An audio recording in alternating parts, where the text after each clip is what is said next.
ভারতীয় সিনেমার ইতিহাসে ঝড় তোলা এক নাম ধুরন্ধর, যে ছবি টানা ৫০ দিন প্রতিদিন ১ কোটির বেশি আয় করে রেকর্ড গড়েছিল, কিন্তু বর্ডার ২ মুক্তির পর বদলে যাচ্ছে বক্স অফিসের খেলা। মুক্তির প্রায় ২ মাস পর শনিবার অর্থাৎ ৫১তম দিনে ধুরন্ধরের আয় দাঁড়িয়েছে মাত্র ৭৫ লাখ রুপি।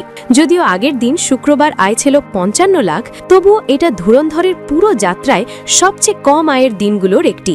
একসময় যে ছবি দিনে দিনে কোটি ছুঁত, আজ সেখানে লাখে নেমে আসা নিঃসন্দেহে বড় পরিবর্তন। অষ্টম সপ্তাহে পা দিতেই বর্ডার ট্যুরের প্রভাব স্পষ্ট। দেখুন পার্থক্যটা। ৪৬তম দিন ১ কোটি ৫০ লাখ, ৪৭তম দিন ১ কোটি ৬৫ লাখ, ৪৮তম দিন ১ কোটি ১৫ লাখ, ৪৯তম দিন ১ কোটি ১০ লাখ, আর এখন ৫১তম দিনে এসে ৭৫ লাখ।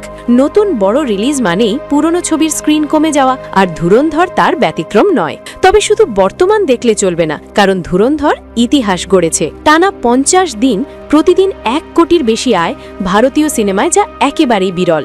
সাপ্তাহিক আয় দ্বিতীয় সপ্তাহে ২৫৩.২৫ কোটি, তৃতীয় সপ্তাহে ১৭৩ কোটি, চতুর্থ সপ্তাহে ১০৬.৫০ কোটি, পঞ্চম সপ্তাহে ৫১.২৫ কোটি, ষষ্ঠ সপ্তাহে ২৬.৩৫ কোটি, সপ্তম সপ্তাহে ১৩.৯০ কোটি। এমনকি এটা একমাত্র ভারতীয় সিনেমা যার দ্বিতীয় সপ্তাহের আয় প্রথম সপ্তাহের থেকেও বেশি ছিল।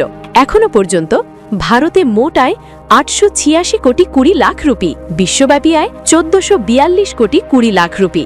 এর ফলে ভারতের সর্বোচ্চ আয় করা সিনেমা, বিশ্বে চতুর্থ সর্বোচ্চ আয় করা ভারতীয় সিনেমা।